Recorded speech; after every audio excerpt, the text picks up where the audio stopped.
सिकोहाबाद की समाज सेवी संस्था रोटी बैंक ने आज दूसरे दिन होटल ग्रीन पार्क में करीब 1000 से ज़्यादा लोगों को कंबलों का वितरण किया।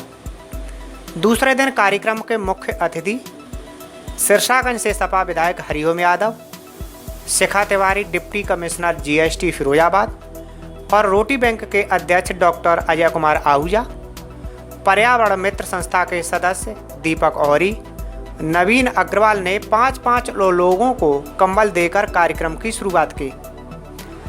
सिरसागंज से सपा विधायक हरिओम यादव ने कहा कि रोटी बैंक एक ऐसी संस्था है जिसका नाम फिरोजाबाद में ही नहीं बल्कि प्रदेश में भी जाना जाने लगा है।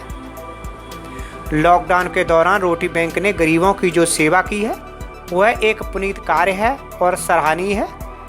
देखिए, हम सबसे पहले बधाई देंगे रोटी बैंक के ट्रस्टी, उसके अध्यक्ष डॉक्टर आहूजा, मनोज गुप्ता, राजीव गुप्ता, हमारे बड़े भाई रघुवरदास गुप्ता जी, सोनी जी, अपू सेठ, जितेंद्र आहूजा जी और जो साथी हैं सबको कि इन्होंने ऐसा काम चलाया है जिसकी ज़रूरत थी इस शहर में। हम लोग कल्पना नहीं कर सकते थे कि शहर में रोटी बैंक के द्वारा ऐसे काम भी किए जाएंगे। जब इसकी शुरुआत हुई थी बहुत छोटे स्तर से हुई थी, लेकिन रघुवरदास गुप्ता जी, डॉक्टर आहूजा और रघुवरदास गुप्ता के पुत्र नहीं सपुत्र मनोज गुप्ता, राजीव गुप्ता, दोनों लोगों ने, उनके साथियों ने मिलकर के लॉकडाउन में वो काम किया कि शायद कोई कर नहीं सकता, और उनका अनुसरण लेके अब बहुत से लोग धीरे धीरे आगे बढ़ रहे हैं। और मैं समझता हूँ कोई अच्छा काम करता है तो फिर उसका अनुसरण भी लोग करने लगते हैं। तो ये ऐसा पुनीत कार्य हुआ है, इसकी इस शहर में ज़रूरत भी थी और हर कोई कर भी नहीं सकता था। कंबल वितरण कैंप का आज दूसरा दिन था। कैंप में आए हुए सभी अतिथियों का शॉल उड़ाकर स्वागत किया गया। कंबल वितरण कार्यक्रम में एक अजीबोगरीब मामला देखने को मिला, जहां लोग कंबल लेने की लाइन में लगे हुए थे। वहीं कंबल लेने वाले कुछ लोग 10-10, 15-15 हज़ार रुपए के मोबाइल पर गेम खेल रहे थे। अब ऐसे में सवाल उठता है कि ये पात्र हैं या अपात्र।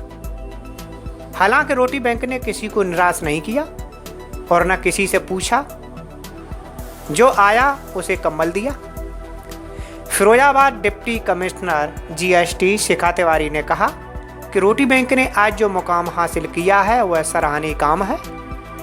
आज यहाँ ग्रीन पार्क होटल परिसर में एक कंबल वितरण का समारोह का आयोजन किया गया, जिसमें माननीय विधायक जी उपस्थित थे, सभी ट्रस्ट के सभी सदस्यगण उपस्थित थे और यहाँ काफ़ी संख्या में महिलाएं, पुरुष और वृद्ध लोग उपस्थित हैं।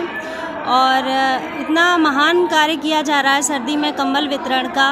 और रोटी बैंक संस्था जो है, इसने न केवल लॉकडाउन में ही सभी लोगों को भोजन प्रदान करवाया है, बल्कि यह सर्दियों में जो कंबल वितरण का कार्य है ये बहुत ही सराहनीय कार्य है और इसकी प्रशंसा की जाती है।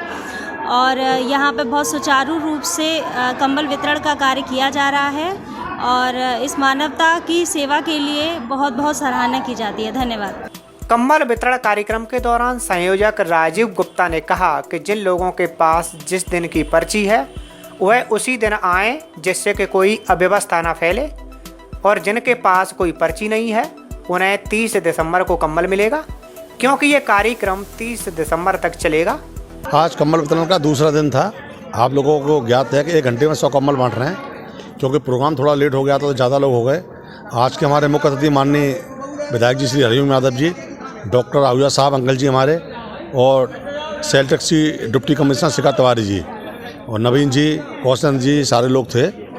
और आज आप सुबह से देख रहे हैं हम 12:30 बजे से कंबल बांट रहे हैं। लगभग 500 कंबल बट चुके हैं और पूरे दिन तक कंबल हमारे बटेंगे और हम 30 तारीख तक कंबल बांटेंगे। हम लोगों से कहना चाहते हैं जिनमें पर्चियाँ नहीं हैं उनमें केवल हम साधु संतों को बिना पर्चियों के कंबल देंगे। जितने भी साधु संत हमारे रह जाते हैं उन सबको बिना पर्चियों के कंबल 30 तारीख को दिए जाएंगे।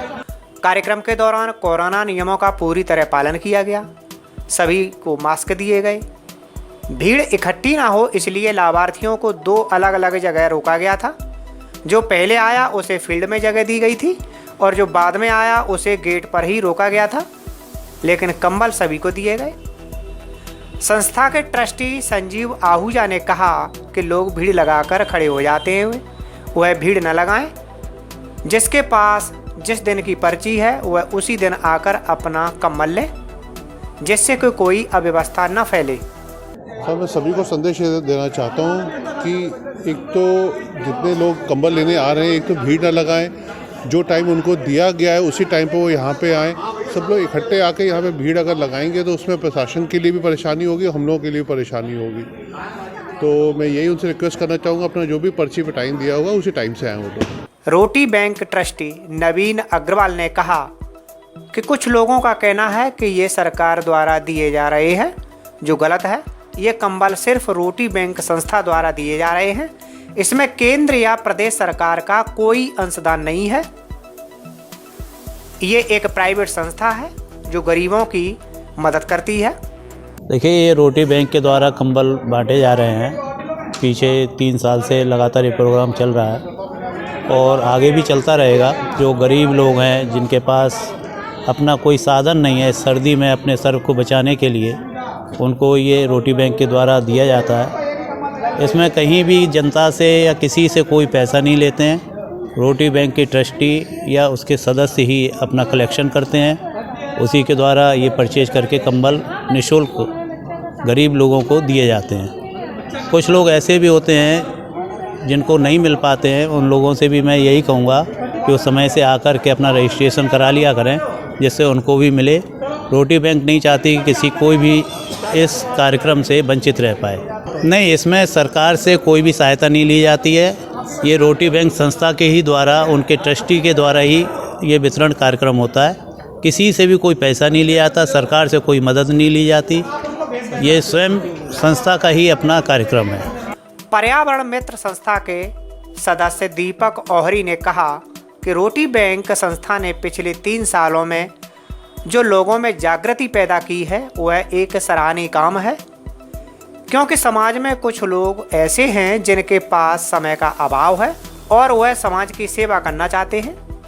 वह रोटी बैंक में सहयोग करके एक तरह से समाज सेवा का ही काम कर रहे हैं। उसके बाद हर वर्ष हम इस कार्यक्रम में आते हैं, कंबल वितरण देखते हैं। गरीबों के चेहरों पर जो आशाएं उन्होंने जागृत की है वो सब दिखाई देती है।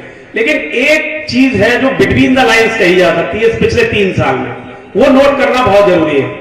वो अभी थोड़ी देर पहले गुप्ता जी से बात भी हो रही थी कि कई और लोग जो समाज सेवा करना चाहते थे लेकिन किसी कारणवश या तो उनके पास समय नहीं था या कुछ और उनकी अव्यवस्थाएं गई है, उन लोगों को आपने पिछले 3 साल में जागृत किया। कई बार मैं फेसबुक पर पढ़ता हूं कि इन्होंने इतने कंबल दिए या ये इतने तरीके से आए। ये बहुत बड़ी बात है। जो अभी आपने बरगद के वृक्ष की बात कही, जब वो पेड़ बड़ा होता जाता है बरगद का, तो उस पर कई सारी आपने देखा होगा लटाएं नीचे आती जाती है। तो ये बरगद का पेड़ बड़ा हो रहा है। ये वो शाखाएं हैं जो और लोग थे, समाज सेवा करना चाहते थे, किसी मंच की तलाश में थे, उनको वो मंच मिला रोटी बैंक के माध्यम से, और वो खुद पिक्चर में ना आकर के रोटी बैंक के साथ आ गए। तो आपने ये जो काम किया ये बहुत बड़ा काम है, क्योंकि अपने पास से समाज सेवा करना आसान है। आपने कार्यक्रम किया, एक दिन कार्यक्रम हुआ, बात खत्म हुई, लेकिन लोगों को जागृत कर देना, एक पूरे शहर को जगा देना, ये बहुत बड़ा काम है। तो मैं नमन करूंगा पूरे पर्यावरण मित्र की तरफ से, अपनी तरफ से राजीव गुप्ता जी को, रोटी बैंक को, सभी ट्रस्टीज को, या जो लोग भी पर्दे के पीछे, पर्दे के आगे रोटी बैंक के साथ हैं, कि उन्होंने ये छोटा नहीं बहुत बड़ा काम किया है। अमूमन 3 साल नहीं 30 साल में भी ये काम नहीं हो पाता कि आप इतना विश्वास लोगों में जगा दें कि वो तुरंत साथ आ जाएं और आंख बंद करके चल दें। ये बहुत बड़ा काम है। इस काम को पूरे शिकोहाबाद की जनता की तरफ से मैं आप लोगों को नमन करता हूं।